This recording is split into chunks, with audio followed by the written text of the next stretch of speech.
स्वरूपं माता स्वरूपं देवी स्वरूपं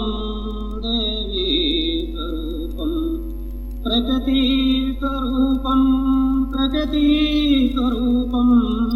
प्रणम्यं प्रणम्यं प्रणम्यं प्रणम्यं माते की। आज इस सिद्धाश्रम पर, इस तपोभूमि पर, इस पवित्र स्थल पर मैं यहाँ उपस्थित समस्त भक्तों का स्वागत करता हुआ, उनको अपने हृदय में धारण करता हुआ, माता आदि शक्ति जगत जगदम्बा का पूर्ण आशीर्वाद प्राप्त करता हुआ अपना पूर्ण आशीर्वाद समर्पित करता हूँ।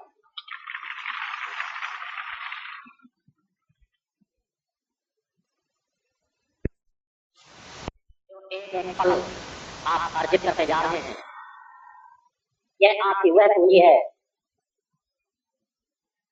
जिस पूंजी की तुलना अन्य किसी पूंजी से की ही नहीं जा सकती। सिद्धार्थ पीड़िया जो चिंतन दे रहे थे कि बैंक बैलेंस की अपेक्षा गुरु चरणों का आनंद ज्यादा बड़ी पूंजी है, यह आप स्वतः अनुभव करें कि आपका गुरु उसी पूंजी को लेकर के आपके समक्ष उपस्थित होता है। आप लोग वह यात्रा तय कर रहे हैं जिस यात्रा को आपके गुरु ने तय किया है। आपको इस विषय में आंकलन केवल अपने गुरु के विचारों, चिंतनों, सामर्थ्य से करना है कि क्या जो आपके गुरु के पास माता आदि शक्ति जगत जननी जगदम्बा की अलौकिक शक्ति है, मां नाम की शक्ति है, क्या उससे बढ़कर के कोई पूंजी है? गुरु मां के नाम पर जो कुछ एक पल में कर गुजरता है, क्या वह अन्य किसी पूंजी का उपयोग करके कराया जा सकता है? आज की घटना है, अग्रवाल जी भी सामने बैठे हुए हैं, अजय दुबे रेंजर भी बैठे हुए हैं, सेंगर जिससे आप परिचित होंगे, पूर्णतः उसका शरीर अकड़ चुका था, रास्ते में गिरा हुआ पड़ा था, इन्होंने पहचाना और पूर्णतः अकड़े हुए शरीर को ये लोग व्याकुल हो चुके थे कि बचेगा या नहीं, क्या कंडीशन हो गई, और लेकर के मेरे कक्ष के पास पहुंचे। उस समय मैं यज्ञस्थली से पूजन करके पहुंच ही रहा था, सामने देखा जिसको इन्होंने प्रयास करके होश में लाने का प्रयास किया होगा, मेरे स्थान तक आए होंगे, मगर कोई प्रभाव नहीं पड़ा। और उसी शिष्य को जब मैंने मात्र अपने अंगूठे से आज्ञा चक्र पर स्पर्श किया और एक बार नाम लेकर के पुकारा, वह चैतन्य होकर के तुरंत बैठ गया। आज की ये घटना है, जीप में अनेकों भक्त लेकर के आए थे, क्योंकि मैं इस तरह की घटना को सार्वजनिक करने के विशेष चिंतन में उस समय नहीं था। अन्यथा लोगों को मैं स्वतः दिखाता कि जिस अवस्था में पहुंच चुका है उसको डॉक्टर लोग प्रयोग करके देखें या केवल मां नाम के प्रभाव को देखें। घटनाएं अनेकों घटती रहती है। मैं आप लोगों को जिस दिशा में ले चल रहा हूं, जिन भक्तों ने महाशक्ति यज्ञों में, पूर्व के यज्ञों में प्रवेश प्राप्त किया था, 8 महाशक्ति यज्ञों में, जो 8वें महाशक्ति यज्ञ में उपस्थित थे, उन्हें मैंने आशीर्वाद दिया था कि जब कभी आपके सामने भी ऐसी कोई घटना घटित हो जाए, उस समय अगर कोई भक्त चिंतन करके उस यज्ञस्थली का अपने अंगूठे से आज्ञा चक्र का स्पर्श करेगा तो मेरा और मां का आशीर्वाद प्राप्त होगा और उसे चैतन्यता प्राप्त होगी। अनेकों भक्तों ने प्रयास किया और उन्हें पूर्ण सफलता मिली। आज इस दिव्य स्थली पर जिस अनुष्ठान के बीच हम आप एक पल गुजार रहे हैं, वह एक ऐसा दिव्य अनुष्ठान है, माता आदि शक्ति जगत जननी जगदम्बा का दुर्गा चालीसा के रूप में जो अखंड सतत चल रहा है। यह व्यवहारिक क्षेत्र के लिए तो सौभाग्य की बात ही है, भारत देश के लिए तो सौभाग्य की बात ही है, मगर यह पूरे विश्व के लिए सौभाग्य की बात है, क्योंकि इस अनुष्ठान से पूरे विश्व की सुख शांति का मेरा चिंतन है। हर पल माता आदि शक्ति जगत जननी जगदम्बा के चरणों में निवेदन है कि जिस तरह अभी रामलाल शुक्ला ने कहा कि जब गरुड़ को संशय हुआ, उन्हें काकभूषण जी के पास भेजा गया, जहां सतत रामचरितमानस का गुणगान होता रहता है और उसी प्रकार समाज के जिस वातावरण में आप लोग जी रहे हैं, जिस संशय के वातावरण में आप लोग एक एक पल गुजार रहे हैं, वहां आप लोगों को गुरु के प्रति भी कभी कभार संशय उत्पन्न हो जाता है। उस संशय को काटने के लिए मैंने आप लोगों को एक मार्ग दिया है, क्योंकि पूर्व तक जब तक चेतना जागरण की ओर चलते रहे, मैंने अपने बारे में अधिक से अधिक चिंतन दिया, विचार दिया, आप लोगों को चेतनाएं दी, आप लोगों को आत्म चेतना देकर के अनेकों भक्तों को अनुभूतियां दी। आज जो अनुष्ठान आप लोगों के बीच चल रहा है, यह वही माँ का गुणगान है, आपके गुरु का गुणगान नहीं। मगर मैंने कहा है, यदि तुम माँ की झांकी पर भी देखना चाहोगे तो अपने गुरु की सूरत पाओगे, और गुरु के शरीर पर भी यदि देखना चाहोगे तो माँ की छवि नजर आएगी। मगर उसके लिए कुछ आपको प्रयास करना है। माता आदि शक्ति जगत जगदम्बा का यह जो दिव्य अनुष्ठान चल रहा है, जब आप सतत इसमें बैठेंगे, चिंतन करेंगे, तो ये आपके संशयों को दूर करता स्वतः चला जाएगा। जब आप उस वातावरण में बैठेंगे जिस वातावरण को मैंने अपने चिंतन से अभिमंत्रित किया है, अपने चिंतन में मैंने लिया है, ये चारों तरफ मां के जो ध्वज फहरा रहे हैं इस दिव्य स्थली में, इस निर्धारित वातावरण को मैंने अपनी चेतना में लिया, अपने चिंतन में लिया। अनेकों भक्त पूछते हैं दूर दूर ध्वज किस लिए लगे? इस ध्वज से मैंने इतने क्षेत्रफल को गहराई से अपने चिंतन में बांधा है कि जो भी इस क्षेत्रफल के अंदर प्रवेश करे वो मां की कृपा का पात्र बने।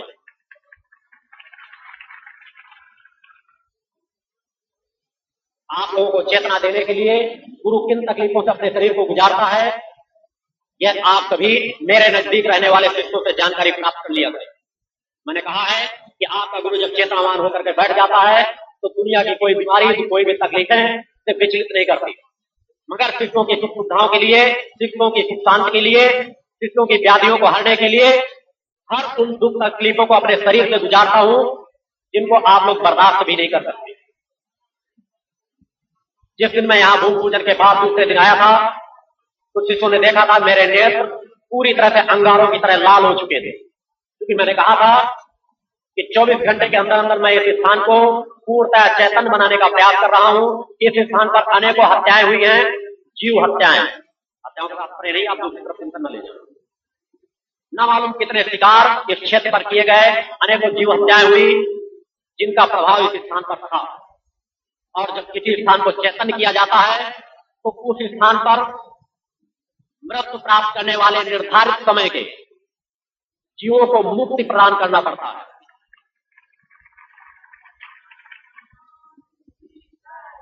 यह स्थान उसी प्रकार चैतन्य हुआ है जिस तरह मैंने कहा है कि मैं आप लोगों को अपने हृदय में धारण करता हूं, उसी तरह इस स्थान को मैंने अपने हृदय में धारण किया है।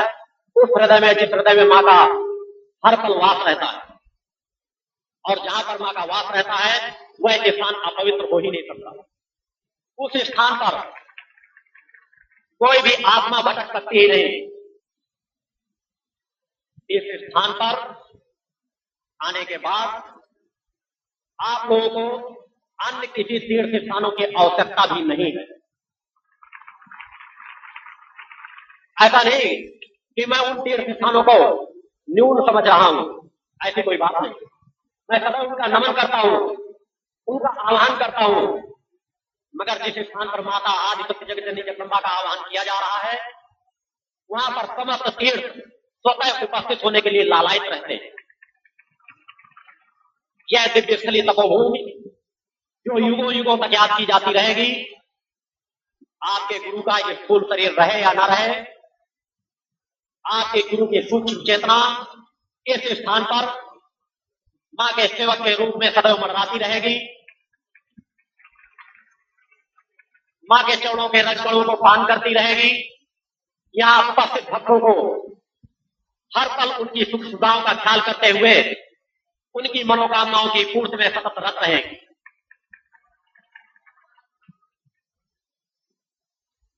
इस आयोजन के दिव्य अनुष्ठान के प्रारंभ करने के पहले भी मेरे ऊपर एक ऐसा घातक प्रयोग एक स्थान से कराया गया जो करना किसी भी साधक के लिए उचित नहीं होता। मगर समाज में कुछ तुच्छ चेतनाएं ऐसी भी होती हैं जिनके पास अघोर पंथ के माध्यम से कुछ साधनाएं प्राप्त हो जाती हैं और उन साधनाओं का उपयोग वो केवल समाज के अहित में करती रहती है। वही एक प्रयोग मेरे ऊपर किया गया, चौहान को अवगत है, कुछ शिष्यों ने भी शायद देखा होगा। मैंने बार बार कहा है कि मैं साधनाओं का स्वागत करता हूं, वह चाहे मारण प्रयोग की हो चाहे किसी प्रकार की हो। जिस तरह मैं माता आदिशक्ति जगजननी जगदम्बा का एक रचकण मात्र हूं, उनको हर पल नमन करता रहता हूं, तो उनकी समस्त दिव्य चेतनाएं वो किसी भी रूप में हो उनका स्वागत करता हूं, वो मेरा अहित करने के लिए क्यों ही ना आ रही है। और उस प्रयोग को मैंने अपने शरीर पर लिया, कुछ प्रभाव अवश्य पड़ा।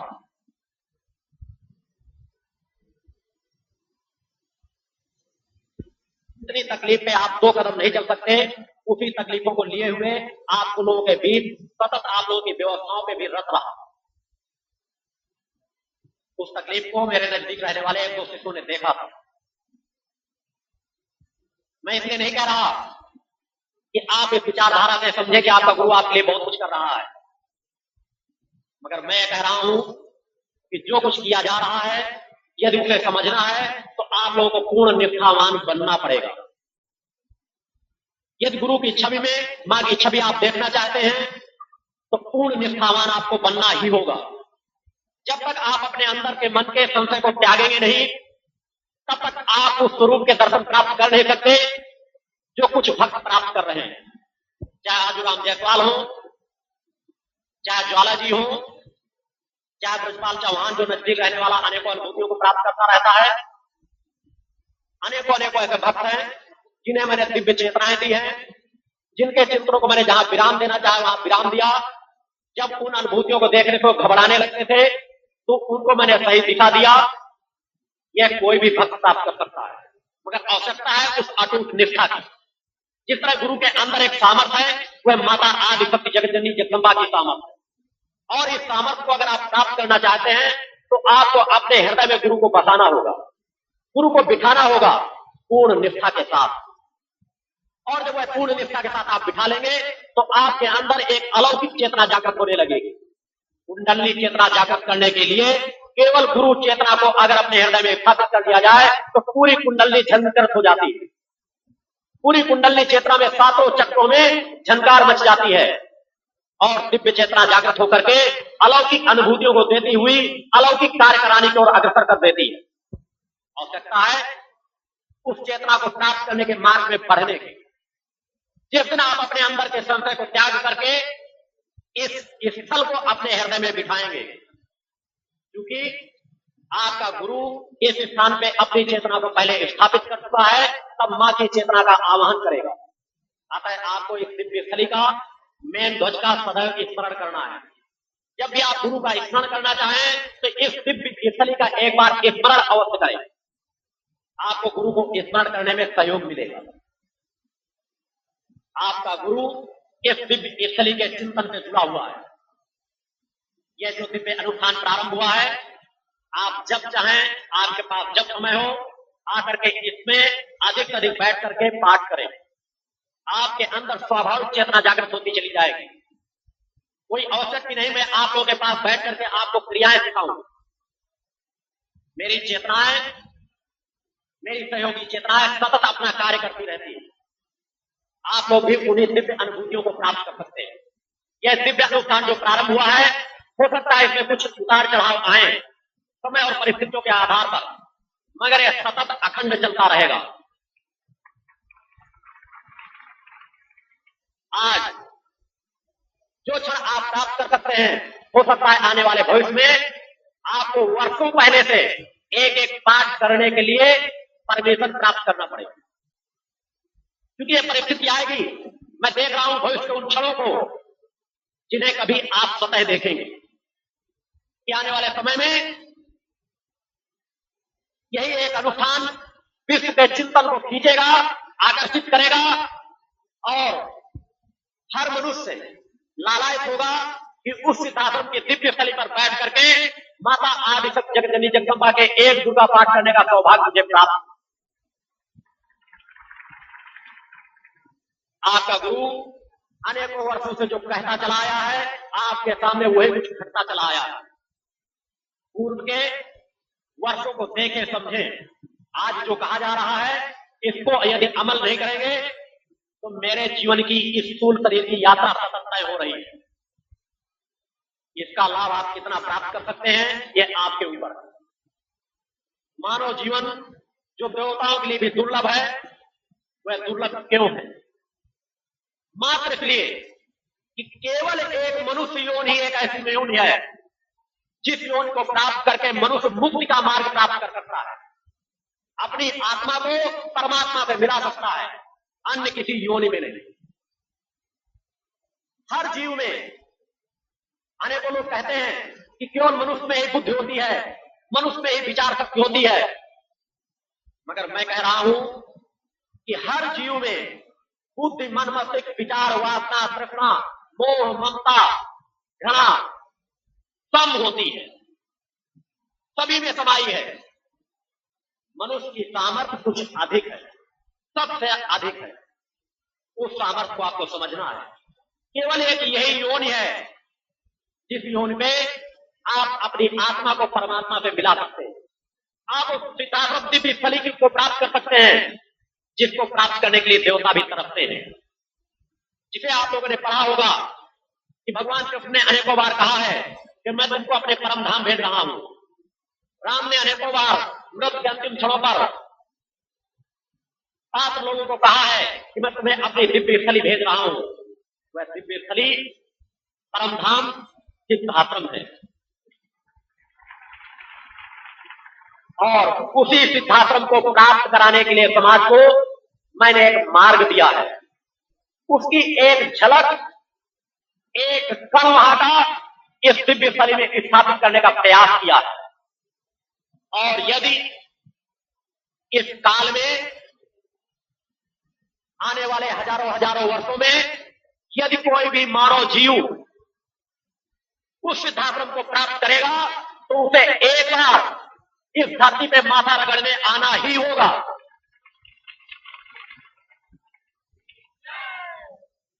आप स्वतः देखेंगे कि इस दिव्य स्थली पर अनेकों साधु संत सन्यासी, अनेकों ऋषि भ्रमण करते हुए नजर आएंगे। आपने काशी मथुरा को देखा होगा। आपका गुरु काशी मथुरा इसी व्यवहारिक क्षेत्र में बनाकर रहेगा।